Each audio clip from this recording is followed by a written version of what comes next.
कहीं देवराज इंद्र इसका उल्टा अर्थ न निकाल लें। देवराज की आपने भली चलाई। वे तब से इतना भयभीत रहते हैं कि मानो तब का आविष्कार ही उनका विरोध करने के लिए हुआ हो। या किसी ने आसन लगाया, आंखें मूंदी, वहां उनका सिंहासन डोलने लगा। महादेवी, आपके मुख से शब्द निकलने की देर थी। वो देखिए, उनका आसन डोले ना डोले, उनका निश्चय अवश्य डोलने लगा है।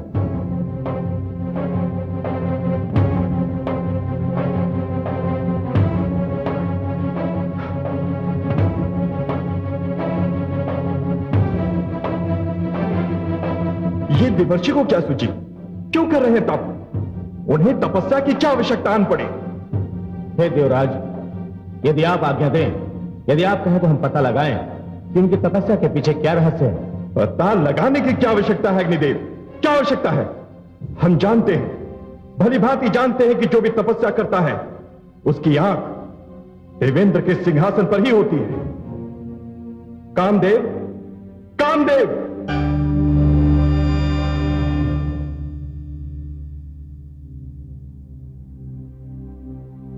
मैं उपस्थित हूं देवराज। चाहिए किसी भी ढंग से, स्मरण है किसी भी ढंग से, देवर्षि की तपस्या में विघ्न डाल दीजिए। हम नहीं चाहते कि बात इतनी बढ़ जाए कि नियंत्रण के ही बाहर हो जाए। देवर्षि का ध्यान बटा दीजिए, उन्हें तपस्या से रोक दीजिए। जाइए। जो आज्ञा देवराज। हमारी आज्ञा का विलंब पालन हो।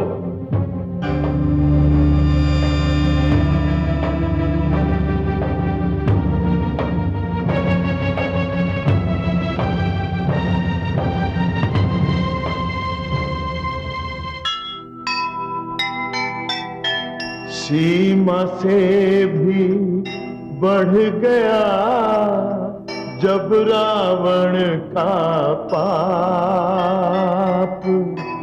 धरती व्याकुल हो उठी, हुआ घोर संताप। आसन डोला इंद्र का, नारद का तप देख, देवराज को क्या पता क्या है विधि का लेख, क्या है विधि का लेख। जो सुनेगा ये पुराण पाएगा सुख और ज्ञान, पाएगा सुख और ज्ञान। कर्म को ही धर्म जान, प्रेम की तू छेड़तान, प्रेम की तू छेड़तान। बीते युग बता रहे हैं, बीते युग बता रहे हैं, सत्य पथ पे चल सुजान